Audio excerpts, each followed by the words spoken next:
Welcome, everyone. It's good to have you join us for this Lunch and Learn. And I'm going to open with prayer, and then our presenters are going to take it away. So let us pray. You are a great and good and wonderful God, and we do praise your holy name. We thank you for this day, for the opportunity to lunch together and to learn together. And through these words, we pray that we might have the power to understand how wide and how long, how high and how deep your love is for us, and how we might share that love with others.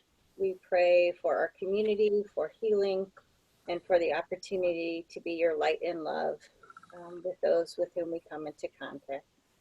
It is in your name we pray. Amen. Amen. All right, Diane and Jennifer, take it away. Well, good morning, everybody. Thank you so much for joining us. We're really excited to start this two-part presentation. One thing we kind of wanted to open up with is, because some of you guys, I see some familiar faces, wanted to open up with what your name is and what's something that maybe attracted you to this and what maybe you hope to learn. So whoever wants to jump in. I'm Cheryl Sonfeld. I serve on Synod staff as Candidacy and Program Coordinator. And I'm interested in this because it's just a rough time and we're encountering all sorts of folks going through all sorts of different grief. And I just wanted to educate myself and be better equipped to help. Awesome. Thank you. Mm-hmm. Carol? Carol Muser. I'm here because I've been self-quarantined for 6 months, and there's been a lot of loss in my life, but my faith has carried through, and so I'm glad to be here today. Thank you, Carol.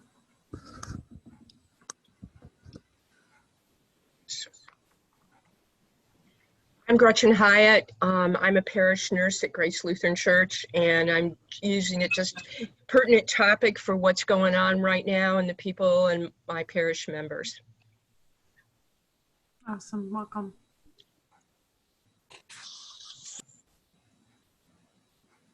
I guess I can go. My name's Kristen Zintek. I'm the program coordinator for Nami, Greater Toledo. And I believe we all can kind of focus on self-care, especially during this time. And like the other two had mentioned, you know, just to be better equipped to help others since I am in the helping field. Thank you.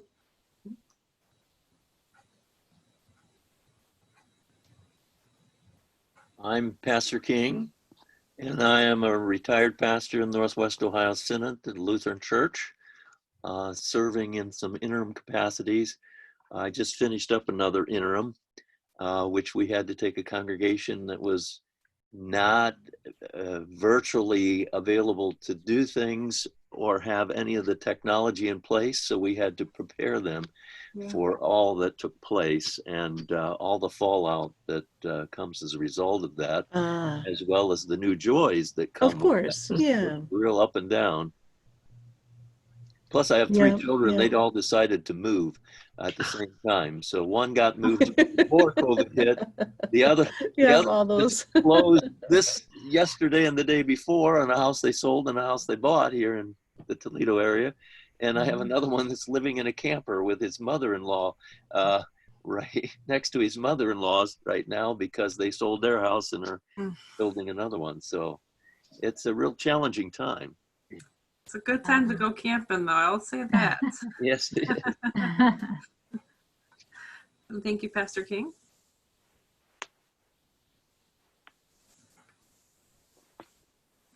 Yes. Jackie Martin. I'm a member of the Nami Faith Council. I am a Stephen minister at my church. So my people are experiencing problems because of the pandemic. So I wanted to be a little more helpful as a Stephen minister. And also I find it there's been a lot of depression. I've felt depression, and I've been reading that a lot of people have anxiety and depression increased in that, and I agree with that too. So I felt it was worthwhile to get some supportive ideas. Right. Thank you, Jackie, for your candid there, but absolutely true. You're not the only one going through this.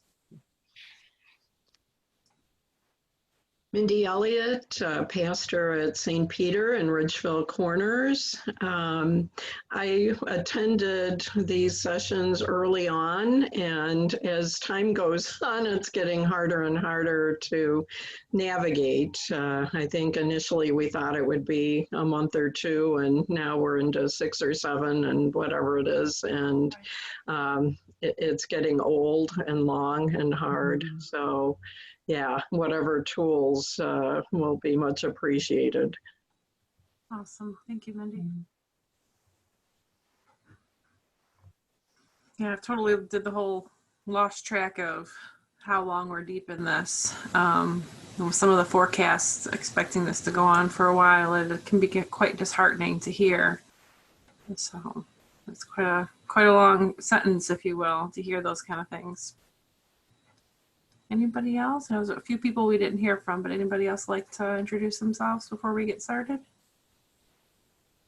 This is Mary Satterfield, and I, like everybody else, this is really a tough time to try to push through, and I think that there's so many things that I want to do, but I can't because we're kind of physically distancing ourselves. So anytime you're talking about resiliency, I'm interested. So I'm going to see what I can learn. Great. Awesome. Welcome. Hey, good morning. It's Jean Dries. I work for a company called Brightview, which I know some of you are familiar with on the call. And I echo everything everybody said, though I'm in this industry, specifically more on the substance use disorder and the absolutely devastating numbers we're seeing in alcohol use and drug addiction and not healthy ways for people to choose to cope as a job, not tied to my job, but as a person. It's just getting really, really hard. And I feel like I'm living in a whack-a-mole as a mother and 3 children and a husband. This person has COVID and they're getting tested, and who are they where, they're in school, they're out of school, no end in sight.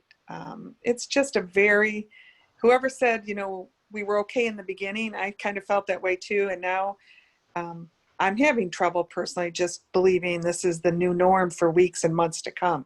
So any resiliency tool you can give me would be appreciated. I'll share it with colleagues and my family and friends. Awesome. Thank you.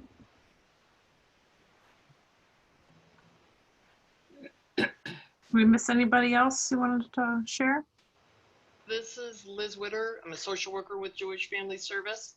Just here to listen and learn and see what I can, I guess, share with others and people I work with. Thank you.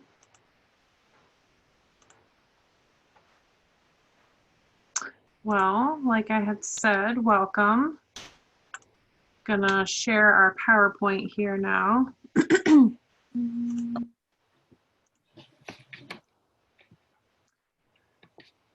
So I hear a lot of the things that you guys are saying, and like I kind of already had said once, please know that you're not alone. We're all going through this pandemic. We're all handling it differently, of course. We all have different resiliency tools already kind of built in, and some things we kind of need to look at on how to strengthen some of the other tools we might have. And sometimes that means trying out new tools that we've never tried out before, which I know, like I think Pastor had mentioned, Pastor King, there was a church that didn't even have, the capacity or the information on how to broadcast their services and things like that. So it's definitely new ways of trying to help people. But welcome. My name is Diane Swinhagen. I am a therapist over at a place called the Cullen Center, and I recognize a few of you guys from when Jennifer and I presented before, but I work specifically with families who've endured trauma, specifically foster care or adoption or any kind of abuse. But I've had experience with a wide range of age span. But secondary traumatic stress and getting through things, building on your resiliency is something that's very near and dear and important to me. So when we were talking about collaborating and working on this project, I was really excited. So thank you for having me. And I hope that you guys get some tools out of this, like you guys have said, and I look forward to, continuing on in 2 weeks. So Jennifer, I'll give it over to you. Okay, hi everyone, I'm Jennifer Wolf. I work at the Lucas County Board of Developmental Disabilities as their provider training coordinator, and have a strong interest in trauma-informed care. I serve on the Trauma-Informed Care Coalition here in Lucas County as well. And like Diane, just want to share some things that have come our way, and hope that they'll help all of us cope during this time, be more resilient, share with others that we are supporting either in our professional or personal lives. So glad to be here. Yeah. I have muted everybody, but please, if at any point you have any questions or something that you want to say, we want to make this as interactive as possible or as needed. There's definitely going to be some things we're going to, be asking you guys to chat about and whatnot, and share your experiences, but please feel free at any points, okay? All right, so our objectives. So today we want to look at what pandemic loss means, how it might look differently for everybody, and for quite a bit of people, and a lot of you guys have mentioned this, what it causes, which is like secondary traumatic stress, and how to combat this, as well as having a strategy of how to care for yourself so you can properly care for others. And then in 2 weeks, we have the second part. We hope to talk about how this pandemic has resulted in many unmet expectations in a lot of different ways. A lot of different things that are familiar are now changed. How to help families that you serve, or even how to help yourself serve with some of these losses, and possibly preparing for mentally challenging future obstacles that come all of our way. So as you guys have, all kind of had mentioned, this, situation has definitely caused grief.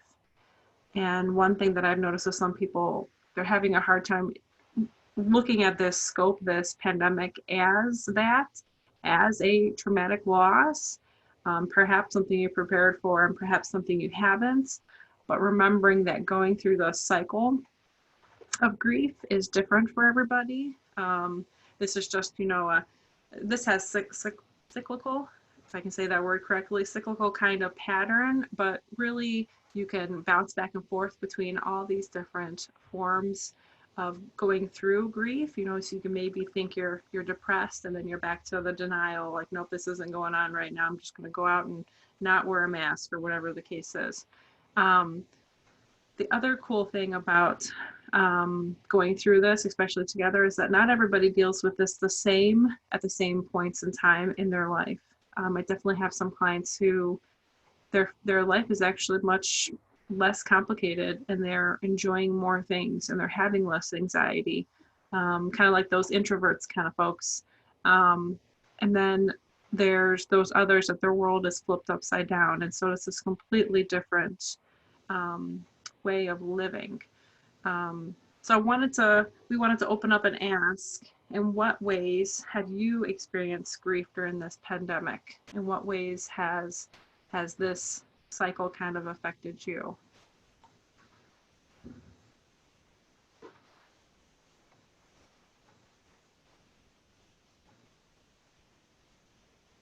You can feel free to come off mute or share in the chat box if you have something. Oh, yeah. Forgot about that chat box. Well, this is Mary Satterfield, and one of the things that I have grief about is that I have friends and family around me who are who are very free to go without their masks and go wherever they want to go. And I'm feeling excluded about a lot of things because I cannot do that. I am a caregiver and I need to stay, keep my husband safe. So I feel a little bit a lot of grief really, because I'm feeling very disconnected from a lot of my close friends and my family members because of that. Absolutely. That form of isolation can really impact a person. One thing that kind of reminded me of Mary, just ever so slightly with my own self, is the grief that I've had is for my kids. When I went school shopping, which is not the same at all, I actually stood in Meijer and was crying and not like bawling and hysterical and all that stuff, but I was crying like this for my kids. This is a whole disruption for them. This is a whole difference. They didn't even have the end of last school year as like a normal saying goodbye to, the classmates and friends and stuff. And I mean, I got home and I talked to my husband. I'm like, wow, I didn't really know how much this was going to affect me. I know how much it's affecting my kids and trying to help them through it, but that's a whole ball of wax there that I've not dealt with before.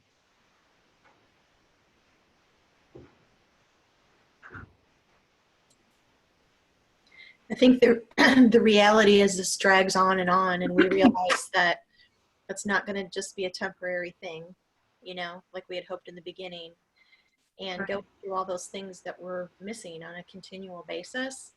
I can see in myself how I just keep, going around this cycle here that you have the cycle of grief, because as each new event comes up that you should have done and is canceled or but yet life keeps barreling on. Like I've got 3 kids and they're moving out and they're getting married and all these wonderful milestones and celebrations that should be happening, and they're not. And it's hard to be okay with that, it's a sad reality, and I get caught in that cycle. Absolutely. Yeah, Cheryl, I can relate to that. And I've talked to Diane about this. I have 4 children, and last year my 3rd son was one of the 2020 seniors. And so, when they had what we thought was going to be an extended spring break that just continued to snowball forward, that was really hard. He was actually at the first day of track practice for varsity track, and he went to regionals his junior year. So he was anticipating a really fun, great track season. And when they heard that, spring break was going to be a couple weeks long, and then to come back to school on Friday, March 13th, and get your stuff, which would just be for a couple of weeks, but that ended up being the last day that they were in school. And then as a family, I grew up on the West Coast, and so we don't have any family in the Toledo area. And so when his graduation, all that stuff was canceled or changed to virtual things, his grandparents canceled their flights, and they didn't want to travel so far, and I don't blame them. We didn't want them to travel, but there was a lot of grief there, because when my older 2 sons graduated, their graduations were kind of a family reunion because all of our West Coast grandparents flew out. So I was really angry about losing that, sad for my son, but sad for myself. I wanted to see my parents, and so it's just been a really complicated set of feelings and grief and loss, I think. Absolutely. And then Jackie, I saw your hand up a little bit ago. Did you still want to share? Well, in our family, of course, I'm a senior citizen, and we have other seniors in my family, and they live in Pennsylvania and Illinois, and they are. You're not sure who's afraid to go from one place to another and who isn't. I mean, I don't know how else to put it, because some of them have very severe health issues, so they really can't afford to contract that virus. That would be probably the end. They would not survive it. So it's just a very touchy situation. I don't know. It's very hard. We're all trying to deal with it.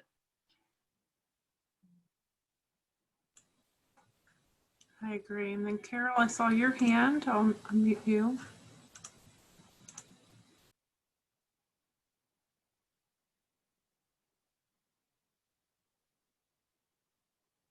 Oh, it looks like you might have to unmute on your side, Carol. I pushed the button and it didn't work. There it goes. I think a loss of independence is something that a lot of us are dealing with. And also, after the admission yesterday on television, I'm wondering how many people died that shouldn't have died. And so I'm very angry with the situation. If we would have known when we should have known. It's a tough thing to swallow. Right. What was the admission yesterday? I want to make sure I understand where you're coming from. Where the president knew in January but didn't say anything until March. Oh, okay.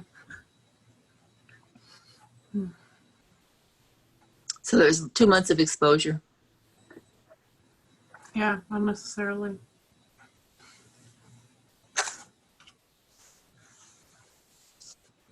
That is tough to hear and tough to learn. Yes.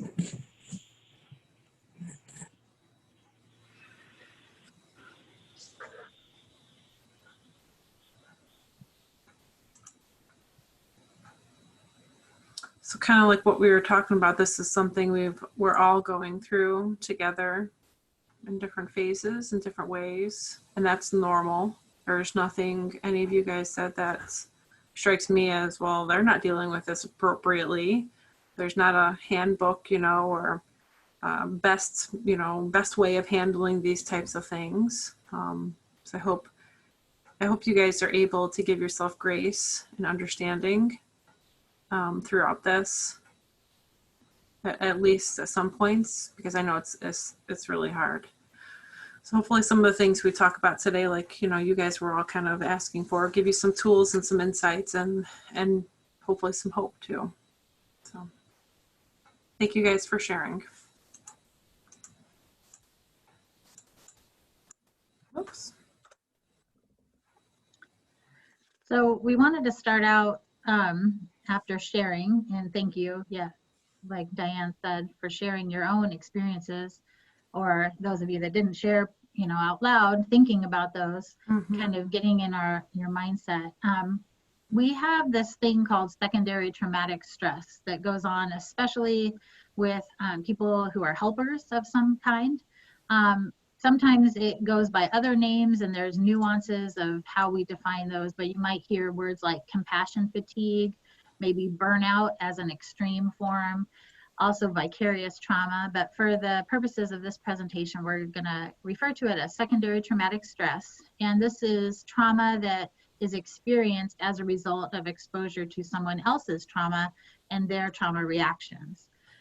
So like I said, a lot of times people in helping positions, whether that's mental health or faith leaders or social workers or EMTs, lots of different helpers are exposed to other people's trauma, and it has a toll on us. And that could be hearing or learning about someone else's pandemic stress, seeing others' pandemic stress, also the media coverage, constant, submersion in COVID updates and COVID posts and the news. It really takes a toll on us. And so we wanted to just define what that is and talk about ways that we can deal with it.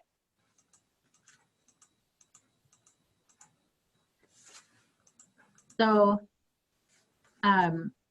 it can look it can look differently to different people. But Diane, did you have some possible warning signs? Yeah, so I have some possible warning signs that you're experiencing STS or burnout or whatnot. And these are meant to be funny and joking, but often when I read this, I get a, yep, that's me, or yep, that's me too. So we thought we'd start off with a little humor with this first. So top 10 signs you might be experiencing this. So the very first one, you find yourself hoping to get the flu just so you can have a reason to stay in bed for the day.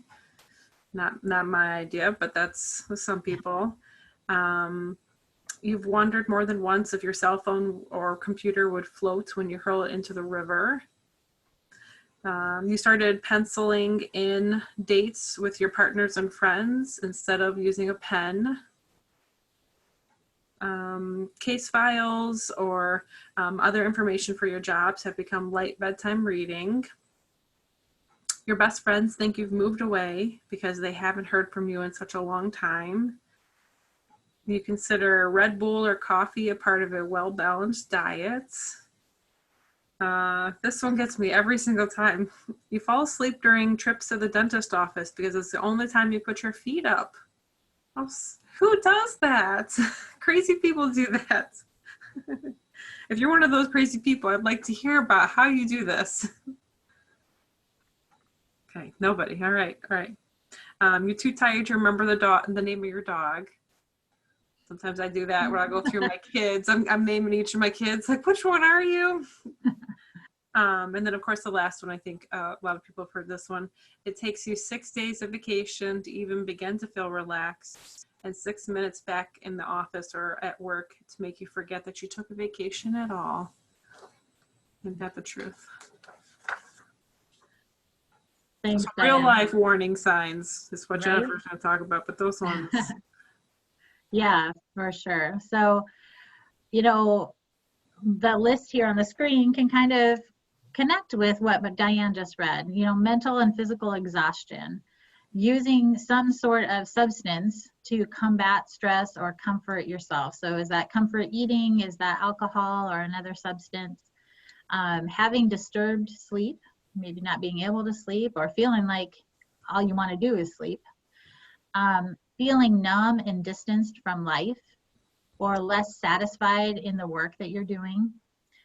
Maybe you're feeling moody or irritable, or you're having more physical complaints like headaches or stomach aches.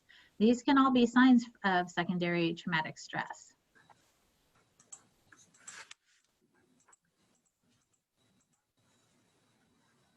You may also have a reaction as you would to any trauma reminder.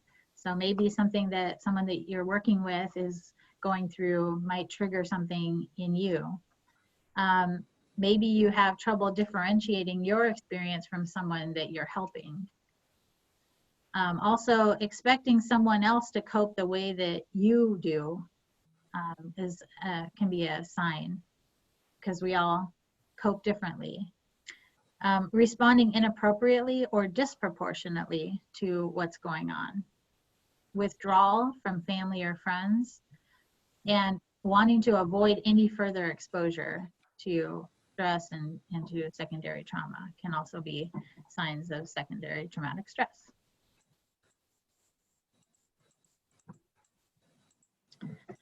And here's some possible other responses.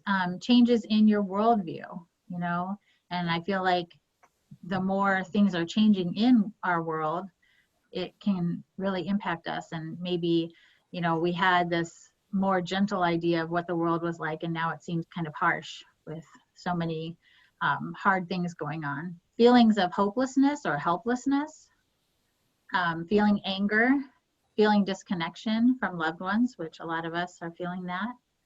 Having intrusive memories, sometimes when we're going through hard things, other past hard things, memories come up. Feeling nervous or jumpy, kind of that hypervigilance. Having a difficult time concentrating. Maybe nightmares or insomnia are affecting you. And also the desire to participate in emotionally numbing activities, whether that's just numbing out in front of the TV or on the internet or in some other way. But we have a video that we wanted to share with you, and it's from a TED Talk, and if you like the part that we show you, I strongly encourage you to go back and watch the whole thing. But it's by, it's not going to show because I have a green screen. It's by the author of a book called Trauma Stewardship, an Everyday Guide to Caring for Self While Caring for Others. And here is the author. Her name is Laura Vandernoot Lipsky.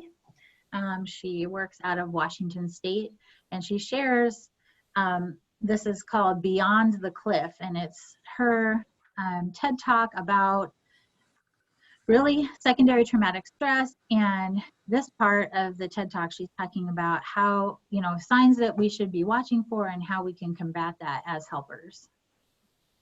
I second recommending reading this book. It is amazing. Really, really good book when it comes to this particular topic. Really easy to read too. Can everybody see her on the screen right now? Okay.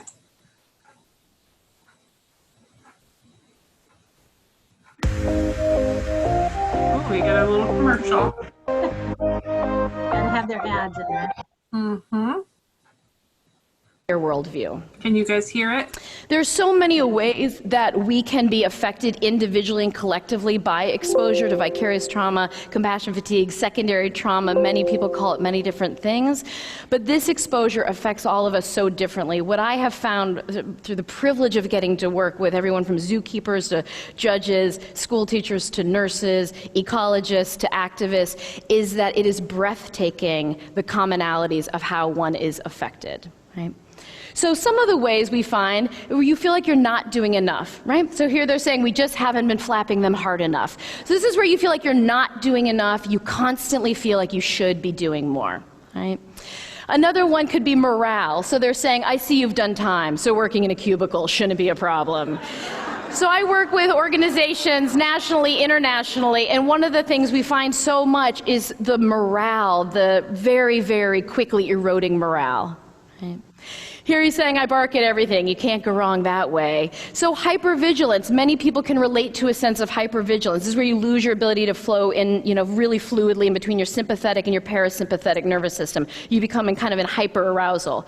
I had a colleague say to me, she was a child support enforcement officer, and she said to me, I can tell you which ones of my son's friends are going to grow up to not pay their child support. And her son was 5 years old, right? Here he's saying, no, not there, please, that's where I'm going to put my head. So exhaustion is something many people can relate to. And not the exhaustion before you work out, but this is an exhaustion where you are tired in your soul, you are tired in your spirit, you are tired throughout your bone marrow. All of your ancestors were tired people, right? There's the avoidance. He's saying, no, Thursday's out, how about never? Is never good for you? This is where the best part of your day at work is where you don't have to do your job, right? And then there's the avoidance in our personal lives. She's saying, it's too late, Roger, they've seen us. Cynicism, many of you can relate to. They're saying, but she'll come down eventually, and she'll come down hard. So what many of you might be able to relate to is not the pure cynicism, but the cynical humor, right? And then anger and rage. He's saying it's a new antidepressant. Instead of swallowing it, you throw it at anyone who appears to be having a good time. And here he's saying, I can cure your back problem, but there's a risk you'll be left with nothing to talk about. So the other thing we see here is the externalizing that happens. When more and more people are asked to do more with fewer resources, we see this whole seduction to externalizing. So this is where you start saying to yourself, I would actually be fine taking care of my loved ones if I could have different loved ones to take care of. Or people say, I would love coming to my job every day if my immediate supervisor would just retire, right? And then there's blind spots that we have. So one of the things that we notice a lot that people have is blind spots. I'll share the story to illustrate it. This is a water bottle. It says the Oregon Coalition Against Domestic and Sexual Violence. It's one of approximately, over 100 water bottles I have in my home that have been gifted to me like incredible programs that many of you are involved with, right? And every water bottle I have in my home has something stenciled on the side like this, which has, domestic violence, sexual assault, HIV/AIDS, infant mortality, flood, hurricane, tornado, tsunami, death, destruction, right? And I'm just thinking, this is great. I got water bottles. Every day is Earth Day here. This is fantastic. But what it also means is these are the water bottles that go with my kids to swim meets, basketball tournaments, soccer games, right? And I'm not thinking anything of it.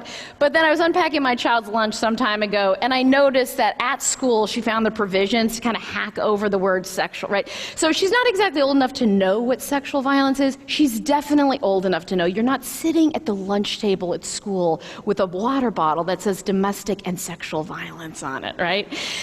I don't know why, but I decided to tell this story at a very large conference of police officers, and when the break came, a police officer came up to me 2 centimeters from my face, $20 in her hand, and said, "Go get your kid a proper water bottle." So I feel like, you know, things have gone very wrong in life when you've got the cops giving you cash, instructing you on parenting, right? And then dogma and self-righteousness, okay? So here he's saying, your mother and I are separating because I want what's best for the country, and your mother doesn't. And then addictions, which many of us can relate to. She's saying, of course I drink during the day. I'm way too tired to drink at night. And numbing. So here he's saying, could we up the dosage? I still have feelings. One of the things I want to say to us about numbing, it is incredibly seductive with the volume and the intensity of suffering on the planet today. It is incredibly tempting and seductive to become numb. And what I want to offer to you is how critical it is that we continue to strive to cultivate our capacity to be present. One of the reasons we want so much to be present is we remind ourselves with everything that is out of our control every single day, one of the things that remains in our control at any given time is your ability to bring your exquisite quality of presence to what you are doing and to how you are being. That presence, we know, can interrupt the systematic oppression which is causing so much harm and can transform the trauma that is arising. It is very easy to get in that place of you have no idea what my life, if you lived here, if you did my job, if you saw what I saw, and that's when we call on our ancestors, and that's when we call on so many people who have come before us who remind us that when they could not change anything external, they were able to shift everything as a result of where they put their focus.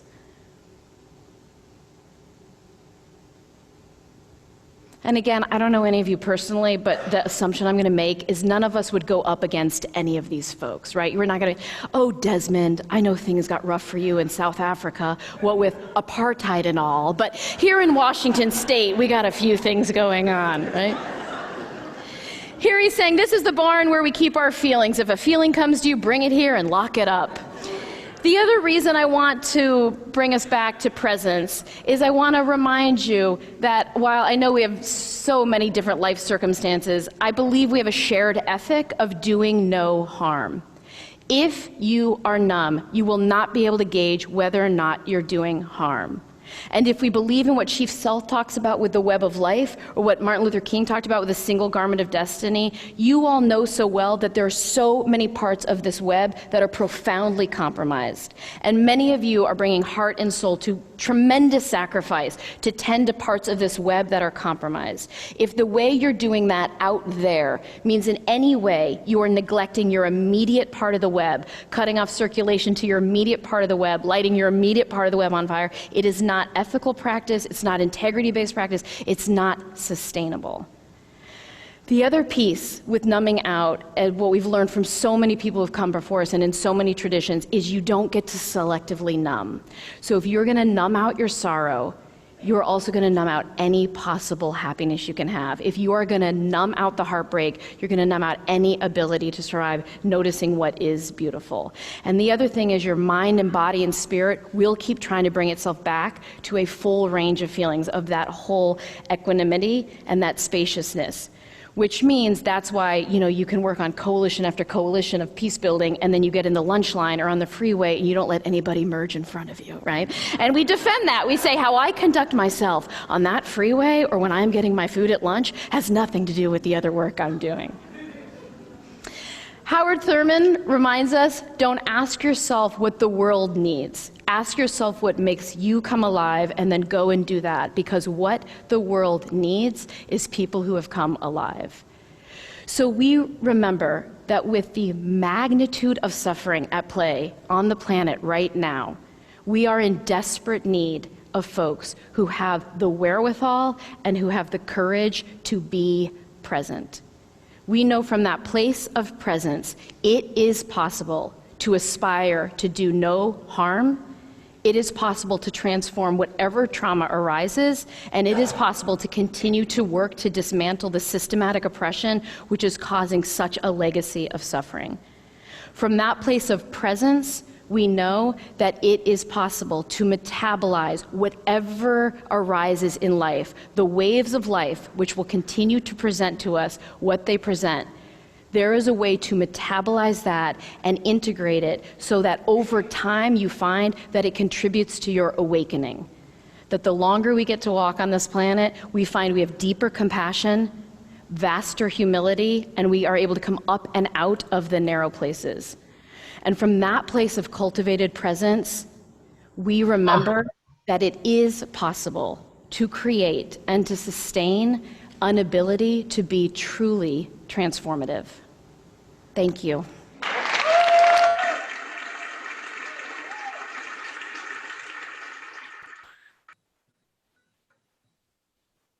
So what's some of your guys' thoughts and feelings? Because boy, she unpacked a lot. Yes. Every time I watch her TED Talk, I come away with something else, and I always get goosebumps. I absolutely love what she has shared. So any of you that would love, we'd love to hear what struck you out of what she said. It's beautiful.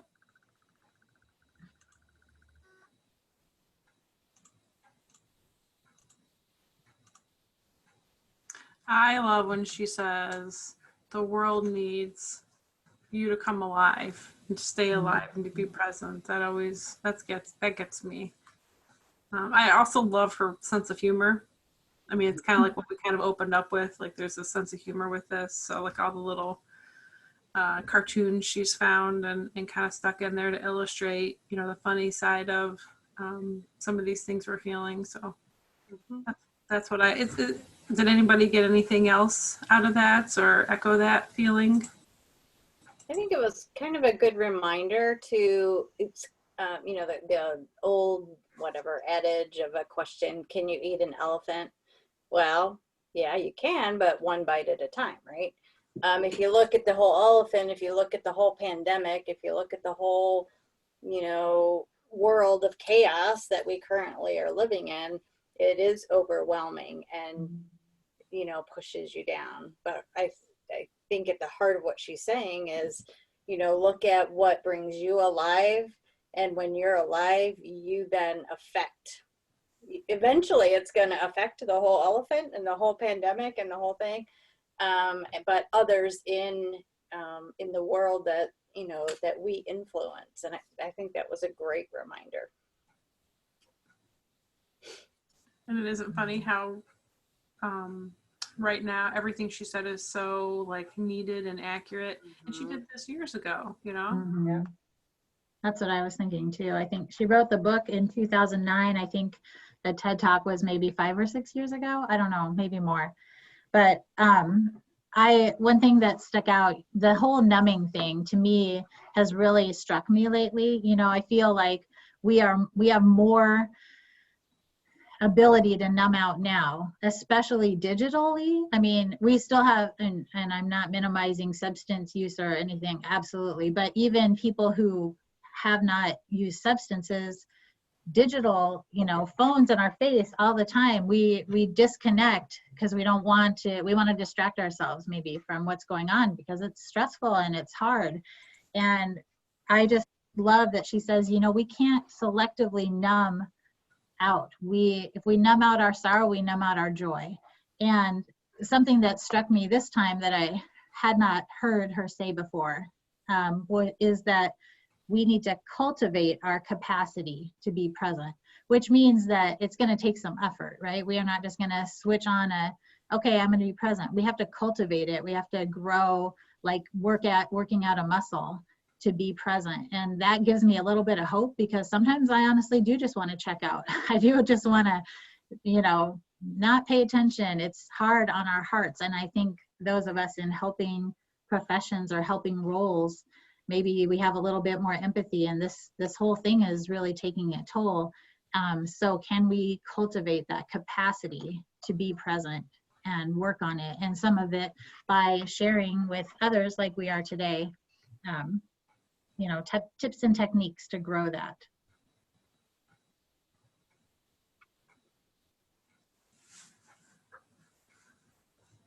Anybody else want to comment on the video before we go on? Well, I came in late. I was mixed up on what That's link okay. to use. Yeah. What was the lady's name that gave the talk? I'll look it up later. Her name is Laura Vandernoot Lipsky. I can put it in the chat, but the Okay. TED Talk is called Beyond the Cliff. So if you just Beyond the Cliff? Beyond the Cliff. Yep. Okay. So I'll put that in the chat right now for any of you, and we can actually send out with the PowerPoint the link to her website and her book if you're Excellent. interested. Thank you. Yeah.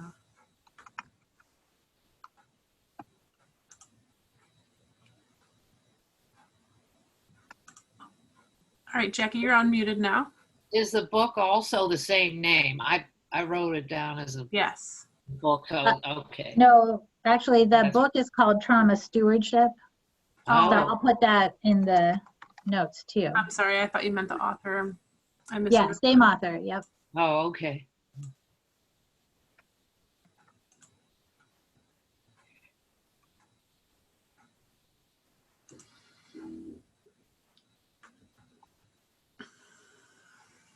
All right, so we'll move on through this. So helpers also need care. Okay, so I'm sure a few of you have heard the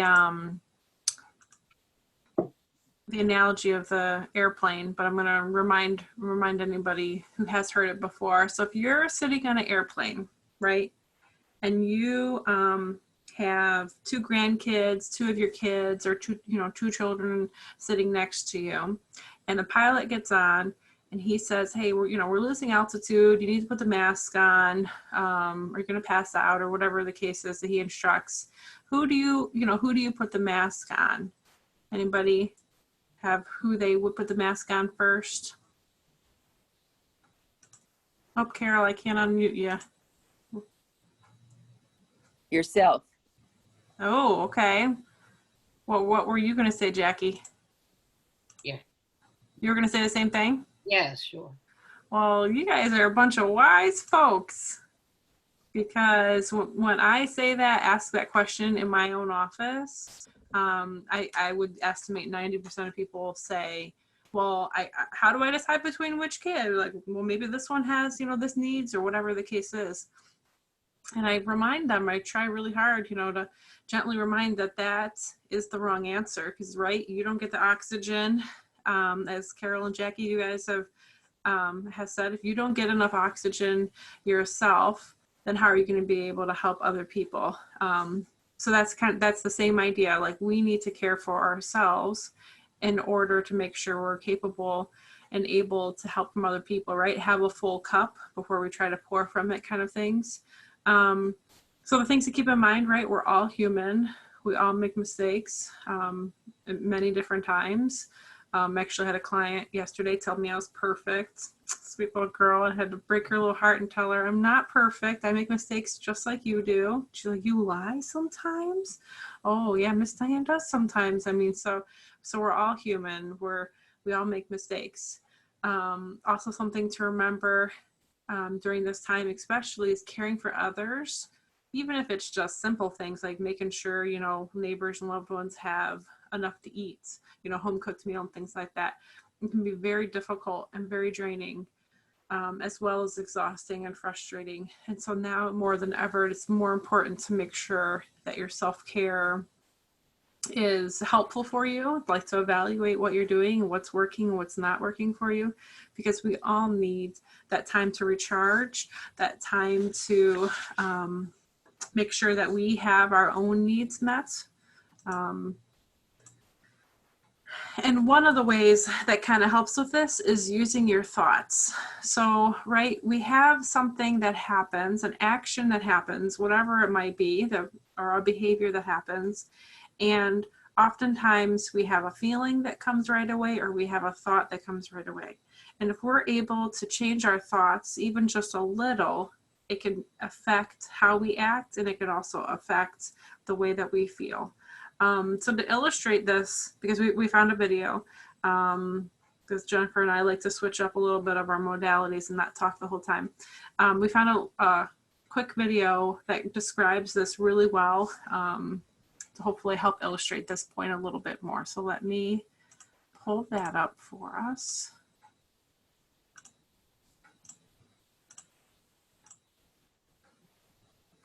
So it's the cognitive behavioral triangle is what they're going to talk about and teach us more about. Mental health.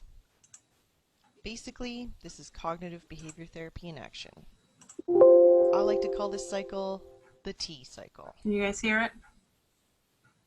Okay, so you may have heard about CBT, or cognitive behavioral therapy, and you may have heard about changing thoughts, emotions, and actions. But how does it all work, really? Well, the premise is that our thoughts, emotions, and actions exist together in a triangle. Thoughts lead to emotions, which lead to actions, which in turn lead back to thoughts. The thing that starts all of this going is a trigger. So imagine you're standing on a busy street, and you see a friend on the opposite side sidewalk, and you wave and you shout, "Hey!" But to your surprise, your friend looks right at you and then looks away and keeps on walking. What might your first thought be? Well, it might be something along the lines of this: my friend doesn't like me. Now, according to the triangle, thoughts lead to emotions. So if you thought, my friend doesn't like me, what might you feel? How about sad and rejected? Sound about right? Okay, so if you're feeling sad and rejected, what might you do? Well, there's probably lots of options, but for the sake of brevity, let's just say you'd isolate yourself. Now in this triangle, that action of isolating acts as the new trigger.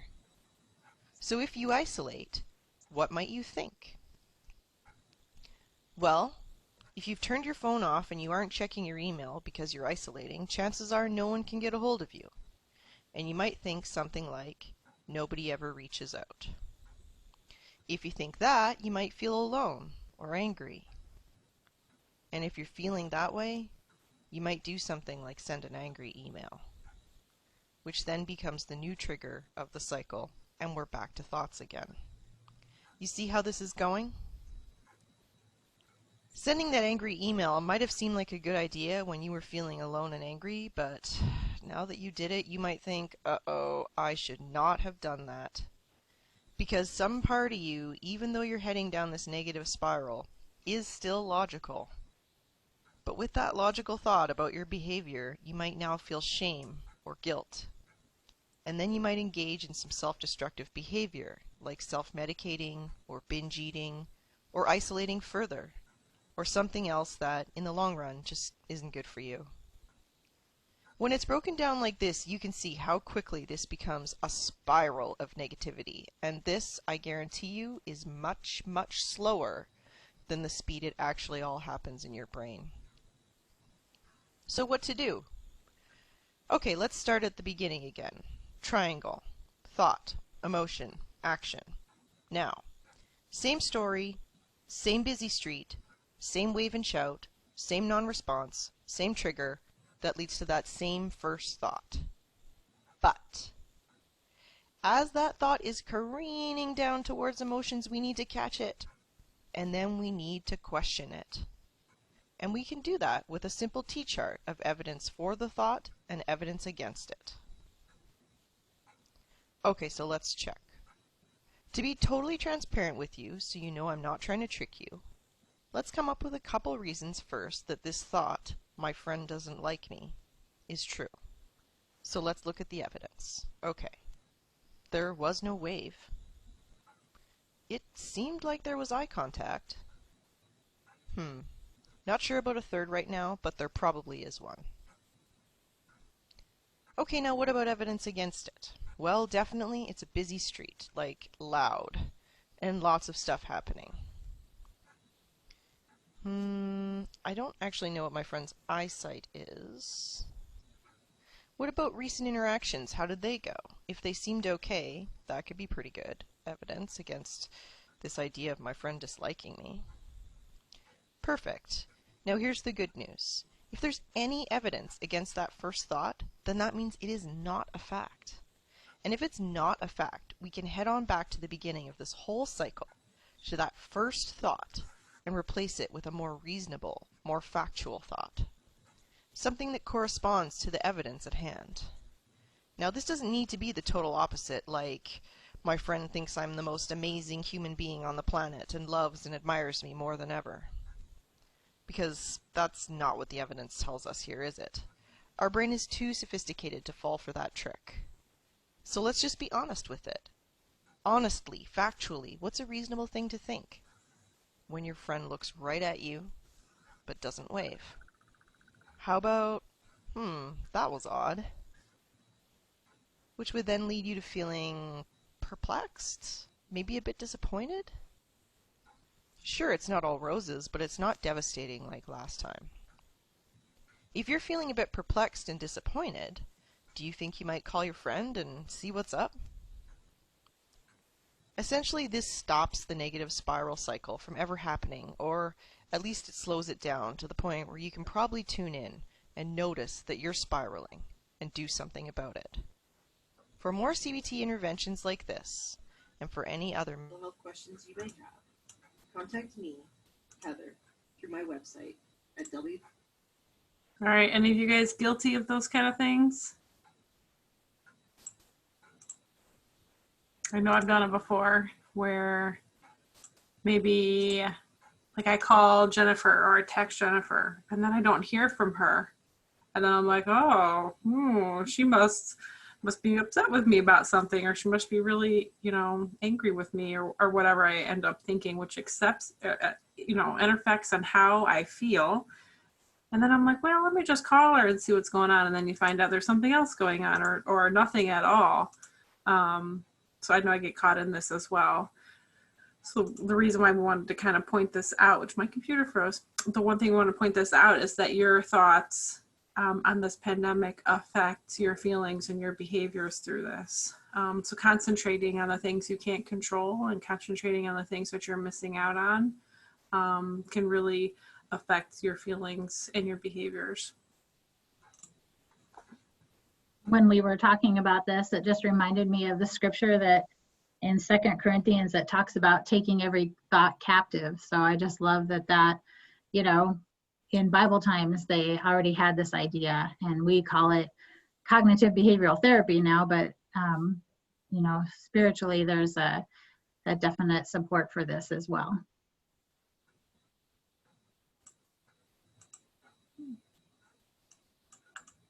PowerPoint does not want to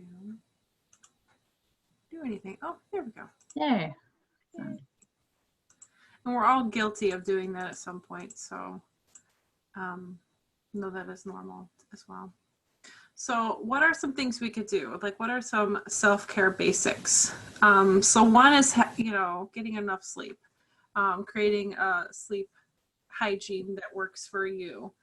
Trying to get up at the same time, trying to go to bed at the same time.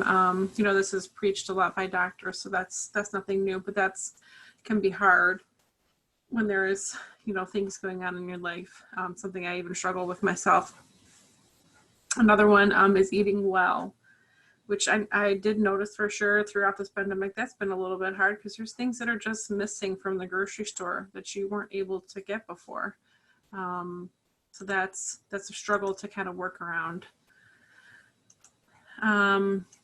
Also being physically active, which is not the same. It's not the same anymore. Going to different gyms and things like that, or requiring masks, or, going and wondering how many people are going to be there and who you're going to get in contact with. But there's ways around it, and there's ways to hopefully combat that. I have little neighbors in our complex where they ride their bike with each other, but they ride in the opposite ends of the street so they can still kind of talk with each other while they're riding. And so I thought, wow, that's a really creative way to still get some exercise and be able to talk, which I've done that with neighbors where they walk on one side and I walk on the other. Another one is using alcohol in moderation or not at all. That's one of those things where you got to know your limits and, you know, consider why you're using alcohol in that way. Taking break from stressful activities. I know one thing for me is the news. Hence, I didn't catch what was going on yesterday, but there's times where, you know, the 2 o'clock DeWine time, I have had to take a break from. Like, it's just stressful to try to keep up with those kind of things. Something that I love to do every day, and I struggle to try to make sure I do this, is laugh every day. That one's really great, right? Science has proven in lots of different ways how much good chemicals are released in your body when you have a good laugh. Being able to express yourself, definitely one of those areas where you got to figure out what does that mean for you, whether it's through dance or art or reading, you know, meditating or praying. Like, what is expressing yourself mean to you? And one that's super hard for some people, I know I'm guilty of this one, is letting someone else take care of you. Especially now, like letting somebody who says, you know, I want to order a meal for you, or, you know, I want to go get groceries to help out or whatnot. That could be challenging, but it's definitely a self-care thing, is letting somebody else be a blessing to you. I've had somebody reference to me, like, blocking that blessing, you know, is hurtful to the other person. So I try to keep that in mind, that somebody who's asking, like, let me do these things for you, is really trying to be a blessing for me.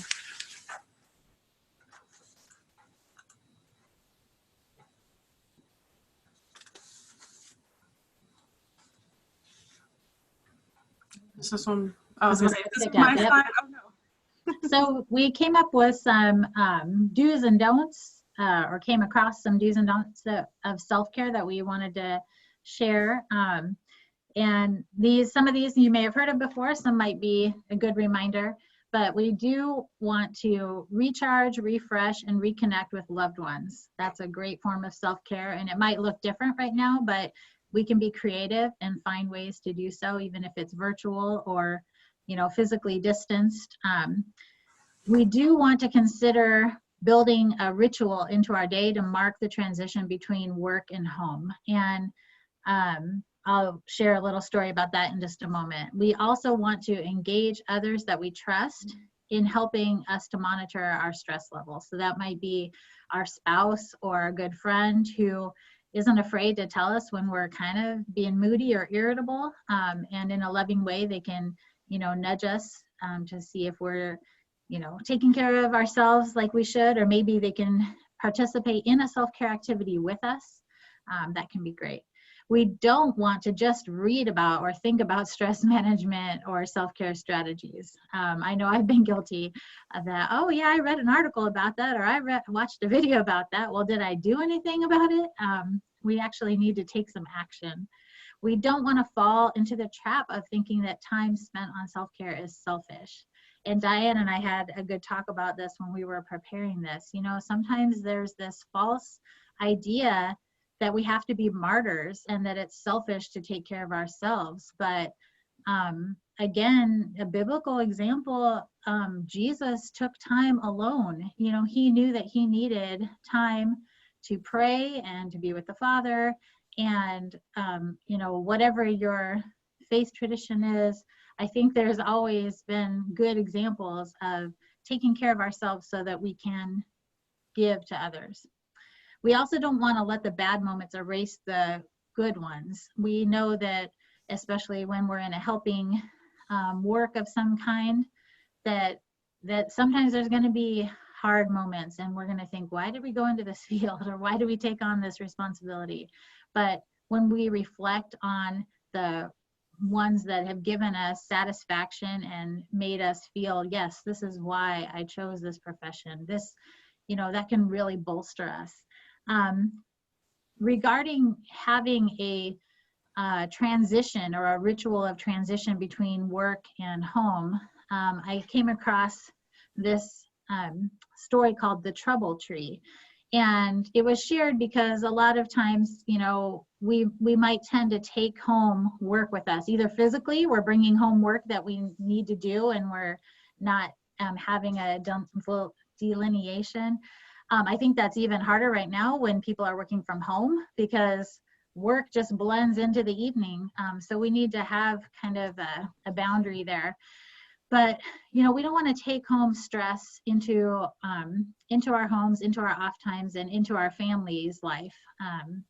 Our families deserve a happy us, and we need to train ourselves to leave a hard day behind us. So the trouble tree goes like this.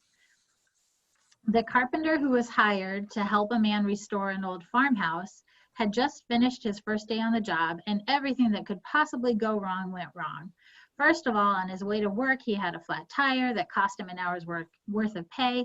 Then his electric saw broke, and then after work, his old pickup truck refused to start. His new boss volunteered to give him a lift home, and the whole way to his house, the carpenter sat in stone silence as he stared out the window. On arrival, he invited his boss in for a few minutes to meet his family. As they walked toward the front door, he paused briefly at a small tree, touching the tips of the branches with both hands. When he opened the door, he underwent an amazing transformation. His tanned face was one big smile as he hugged his 2 children and kissed his wife. Afterwards, the man walked his boss to his car to say thank you. On their way out of the house, the boss's curiosity got the best of him. He had to ask the man about the tree on the front porch. He said, "I noticed when you came up on the porch before going into your house, you stopped and touched the tree. Why'd you do that?" "Oh, that's my trouble tree," he replied. "I know I can't stop from having troubles out on the job, but one thing's for sure, my troubles don't belong in the house with my wife and children. So I just hang them up on the tree every night when I come home. Then in the morning, I pick them up again. The funny thing is," he smiled, "when I come out in the morning to pick them up, they aren't nearly as many as I remember hanging up the night before." So when I heard that, I just thought, what a cool way to, again, take our thoughts captive. We're choosing intentionally to, you know, maybe it's not a tree, but maybe there's another ritual that you use to mark the end of your workday and transition yourself mentally, emotionally, physically even, into your evening or off work time. Had any of you heard that trouble tree story before? No? When I heard it recently, I thought, oh, I got to remember that. That's a good one. So that is a good one. I had to do something similar to that when we transitioned to working home. I was in my bedroom, and I kind of ended up figuring out that that actually wasn't healthy for me to work from my bedroom. So when I went to bed, I was still carrying work around with me. So I mean, those little things that you have to try to keep in mind, like that those kind of things affects us. So to kind of carry on from the very last one, so don't let the bad moments erase your working meaning, purpose, and satisfaction. For anybody who does this, it doesn't mean, you know, that any of the don'ts, if you do any of these, doesn't mean, you know, there's something wrong or that you're doing something you shouldn't be doing or whatnot. But there is this study that was done by Dr. Rick Hansen about that. And it's about this, it's called the negativity bias. It's where you're programmed to pay attention to the things that are the negative things so that you're more cautious. So, right, if like you're camping and all you do in your brain, you're saying, you know, all you're doing is concentrating on how beautiful everything is and how great it smells, then what if a bear comes? You're not, you know, you're not keeping your body safe. So you might concentrate on that one negative thing. There's going to be a bear attack. There's going to be a bear attack, and set up all these amazing things. So it's something we're programmed to do, and it just takes practice to not do that. So one of the activities we kind of wanted to look at is finding the inspiration. So finding the good and the bad days, because if your jobs are anything like mine, there is plenty of bad things or negative things that have happened at work or at home or during this pandemic that we can surely concentrate on. But there is definitely some rewarding things that we can concentrate on and think about as well. So if anyone feels like sharing, what is one of the most rewarding or describe one of the most rewarding moments at your job, or perhaps because of this pandemic?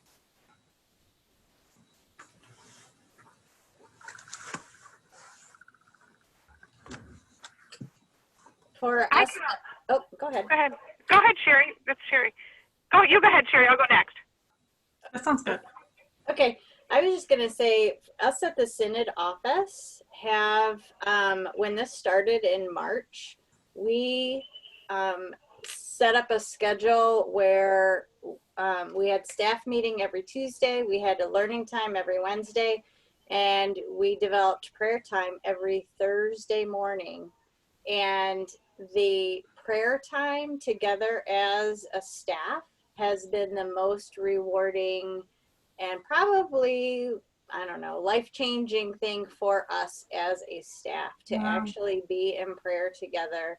And we divvy it up, and a different person on staff leads it, every week. And we're learning different prayer techniques and different ways to pray together. And it's been a really, really cool thing. It really has changed our dynamics as a staff. And we'll keep it up even after we can, not do everything virtually. Very nice. I'll jump in to follow up. It's Jean again from Brightview. But I have two things. One is, as strange as it is, our grown children are back in our home working remotely. So that's a real gift. I mean, I try to focus on the fact that, the one will be leaving us again soon in a couple weeks, but time that we would not have had that came directly from the pandemic. That is something as a mother I try to focus on. And then back on one of the videos, I didn't chime in, but it's something that I've done through the years on and off, and like everything, you get distracted sometimes. But it's a gratitude journal. And I think it was when she was making that funny comment about, things are bad at Washington State, but again, you're dealing with bigger things in South Africa, right? And it's always that perspective of how you can, at least for me, stay grounded. And yes, this is unprecedented, and yes, it's so challenging and everything we talked about. But I just have to consciously pause, pray, write some things down, find those silver linings to help offset all the losses that I think we're all feeling. And so again, I'd gotten away from that, but I think just in the morning, I write 3 things down after I do a Bible verse about what I'm thankful for. So again, it's kind of just setting my mind to the disappointments and the new normals I'm going to face through the rest of the year, or the rest of the day, if that makes sense. Right, it does. Thank you for sharing, Jean. Sure. Oh, Jackie, let me unmute you. Okay, go ahead. Okay. This is just something that happened kind of inadvertently. We have this prayer and Bible study group at church it's been going for almost 25 years. It's a women's group. And normally we have about between 9 and 15 people there, maybe. So when we started to go on Zoom because of the shutdown, right at that time, right after the shutdown, one of our members who really needed the prayer group, she just said it was an anchor in her life, had to move to Indiana. So this whole time she's been able to participate by Zoom. So now I'm thinking about it. I think we've all been thinking about it, that she has to still be able to participate. So even if we get back together physically, I think we still have to set up the Zoom for people like her, because it's such a blessing for her to be still connected with us. So anyway. Very nice. It's been something that's happened with this group. That kind of reminded me, Jackie, of something that happened in my own family where, my kids were not stir crazy. That's not quite how one would want to put it, but they were missing doing things, just normal things like going to the store and things like that. So something that we ended up doing, and I had suggested to quite a bit of families to do, was create a schedule of engagement activities, of things that we could do together. And now that school started, it's going to have to change again because now we're busy trying to figure out this online learning thing. But we had, Mondays was game night. Tuesdays was sports night. Wednesdays we still did church, even though it was online instead. We had a movie night. We had a class where my husband and I would teach a lesson of some type, and it was sometimes something we thought was so simple, like, or something that they wouldn't be even interested, like how to change the oil or how to make bread. And they reflected on when school started that they really missed those engaging activities. But like I said, with that going on, that just started last week. I was like, kids, we need to like refocus on how we're going to do this, because this is a lot for mom to try to juggle right now.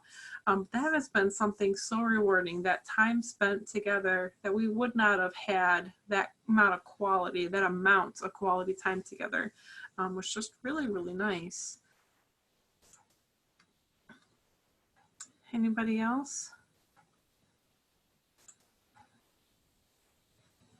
What about maybe, I'm going to jump around a little bit on the questions. What about maybe 5 people whose lives have touched you that perhaps without the pandemic you might not have been involved with? And Jackie, you kind of mentioned one that you would have lost a connection, or possibly lost a connection. But is there 5 people that you maybe gained a connection to throughout this that maybe you wouldn't have had before, or you wouldn't have thought you would have had?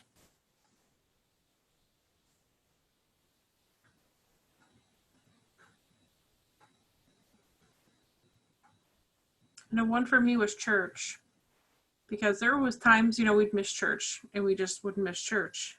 And now that it's recorded, now that it's on the computer, it's like we don't have to miss it anymore. We can just, whenever it fits in our schedule, like that's still a part that we can stay connected to that our church didn't do. Our church just didn't have that that need to do that. So that was something that we were really like, this is really neat to be able to bring that home with us.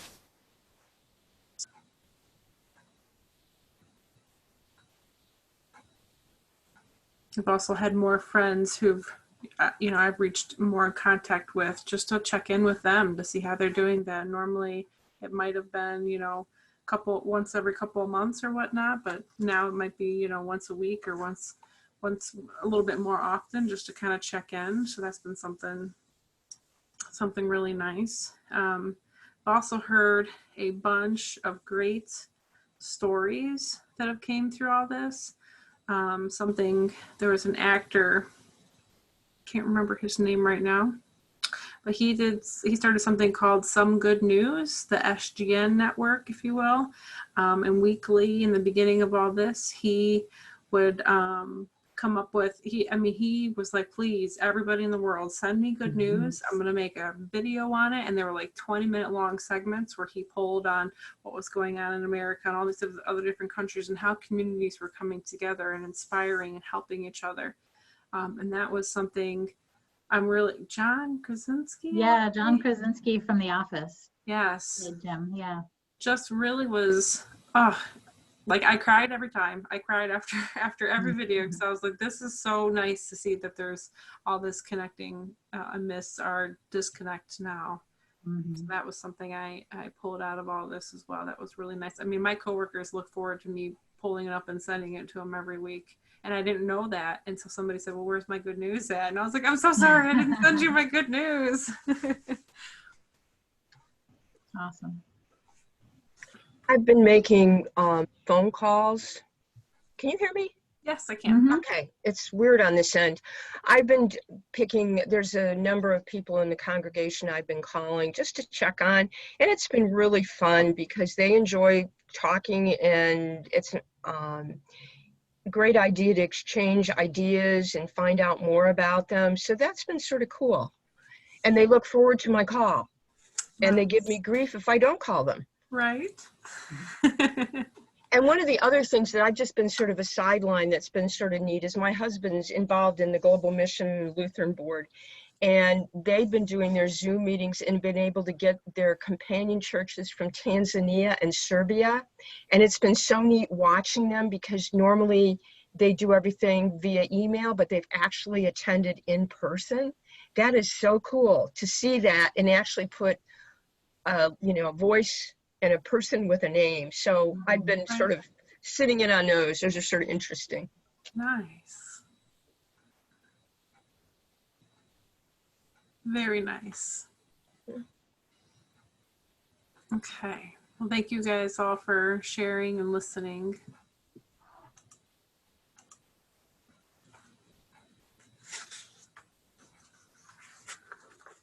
Okay, so we've got a few more do's and don'ts for self-care. Again, just reminders. Do take the time to learn what works for you. What are your preferred activities to help you manage your stress and make you more resilient?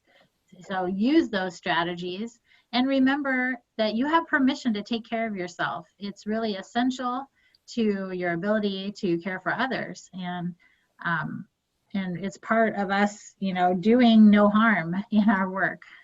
We need to be on our best, at our best.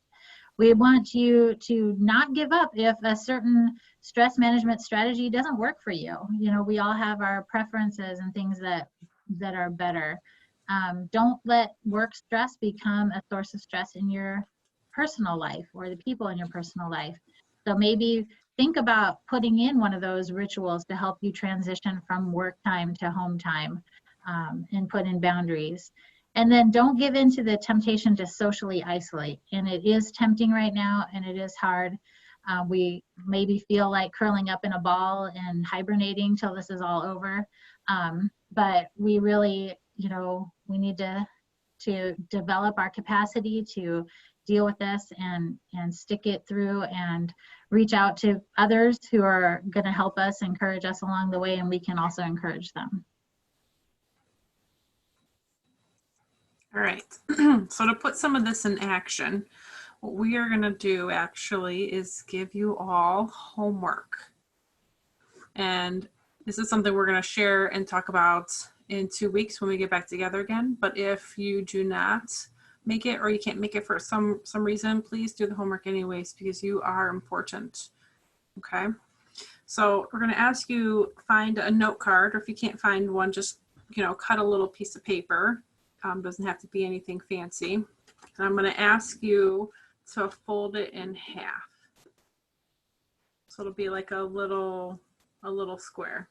Doesn't have to be perfect or anything like that. On one side, there'll be like, you can write a little snippets. The first one I want you to write down is triggers. And I'll explain them in a minute. Triggers for one. On the other side of that one, so there's triggers on one part, and the next one I want you to write warning signs.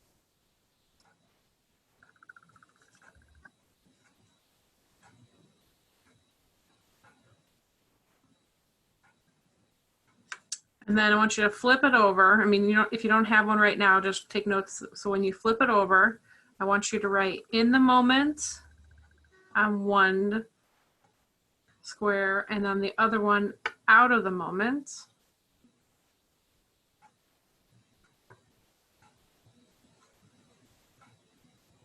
So what you are doing for homework is going to work out your self-care plan. So why one part of it has triggers and warning signs is because it's important for you to recognize and realize when you need self-care the most. So if you can think about your triggers in the next few weeks, the things that trigger you to make, whether it's because of the pandemic or just regular life, some warning signs of yours. So a trigger might be, something's not there at the grocery store. And a warning sign might be for you, like you start cussing, okay? Because those are things that are important to remember. Then on the back, the in the moment is things you can do right then and there. what are some things you can do right then and there that can help you through it? With the out of the moment being, what are things you can do long term that can help you through? So activities that are purely for fun, stress management, stress reduction activities, and some of the ones kind of lists here, things like engaging with your pets or loved ones, praying, meditating, looking at a photo, writing in a journal, reading, chatting with neighbors. Really the list, this card is going to depend on you, and it's going to be different depending on, sometimes even depending on what you are triggered by. Other examples, are listed here. So that's really going to be your homework, something for you to focus on, working on a self-care plan. This is also called like a self or a pocket strategy, because you could carry this around with you to remind you. It's really good for younger kids. If you have any grandkids or younger kids you're working with, to help them put it in their backpack, put it in their pocket.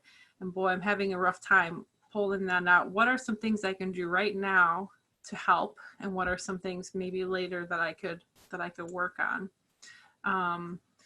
So we look forward to hearing your self-care plan next time. I already wrote mine out, although I think I need a little tweaking on mine. So I'll share with you guys mine next time. But we really wanted to say thank you for having us, and leave a few minutes if anybody has any questions or anything they want to reflect on before we close out for today.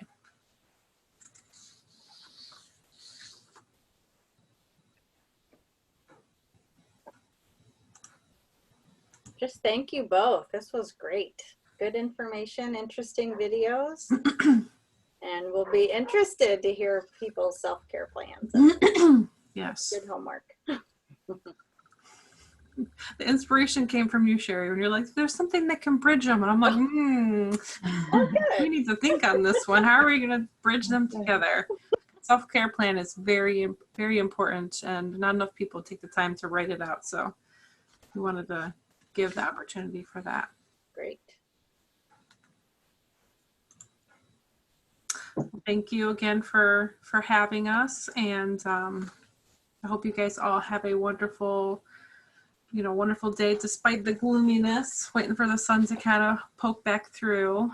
But it was nice seeing you guys again. Some of you, like I said, I recognize you from before, and I look forward to seeing you again in 2 weeks.